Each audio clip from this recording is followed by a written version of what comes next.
ಜನವರಿ 26ರಂದು ಗಲ್ಲಿಗೇರಿದ ಸಂಗೊಳ್ಳಿ ರಾಯಣ್ಣನ ಕಳೇಬರವನ್ನು ಅಲ್ಲಿದ್ದ ಅವನ ಅಭಿಮಾನಿಗಳು ದೇವಲೋಕದ ಪಾರಿಜಾತ ಪುಷ್ಪಮಾಲೆಯಂತೆ ಎತ್ತುಕೊಂಡೊಯ್ದು ಸಮಾಧಿ ಮಾಡಿದರು. ಫಕೀರನ ವೇಷದಲ್ಲಿದ್ದ ರಾಯಣ್ಣನ ಆಪ್ತ ಸ್ನೇಹಿತ ಬಿಚ್ಚುಗತ್ತಿ ಚೆನ್ಬಸ್ಸು ಆ ಸಮಾಧಿ ಮೇಲೆ ಆಲದ ಸಸಿ ನೆಟ್ಟು ನೀರಾಕಿ ಬೆಳೆಸಿ ಅಲ್ಲೇ ವಾಸಿಸುತ್ತಾ ಇಹಲೋಕ ತ್ಯಜಿಸಿದ. ಅಂದಿನ ಆಲದ ಸಸಿ ಇಂದು ಬೆಳೆದು ದೊಡ್ಡ ಹೆಮ್ಮರವಾಗಿ ನಿಂತಿದೆ. ಇಂದಿಗೂ ರಾಯಣ್ಣನ ಭಕ್ತರು ಜಾತಿ ಮತ ಧರ್ಮಗಳ ಭೇದ ಭಾವವಿಲ್ಲದೆ ಹುಟ್ಟಿದರೆ ನಿನ್ನಂತ ಮಕ್ಕಳು ಹುಟ್ಟಲಿ ಎಂದು ತೊಟ್ಟಿಲು ಕಟ್ಟಿ ಹರಕೆ ಹೊತ್ತು ದೇವಮಾನವನಿಗೆ ಪೂಜೆ ಸಲ್ಲಿಸಿ ಫಲ ಸಿಗಲೆಂದು ಸೆರಗೊಡ್ಡಿ ಬೇಡುತ್ತಾರೆ.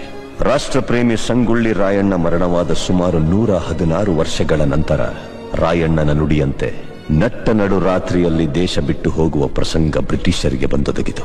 ಅಚ್ಚರಿ ಏನೆಂದರೆ ರಾಯಣ್ಣನ ಹುಟ್ಟಿದ ದಿನವಾದ ಆಗಸ್ಟ್ 15ರಂದೇ ಭಾರತಕ್ಕೆ ಸ್ವಾತಂತ್ರ್ಯ ಬಂದಿತು.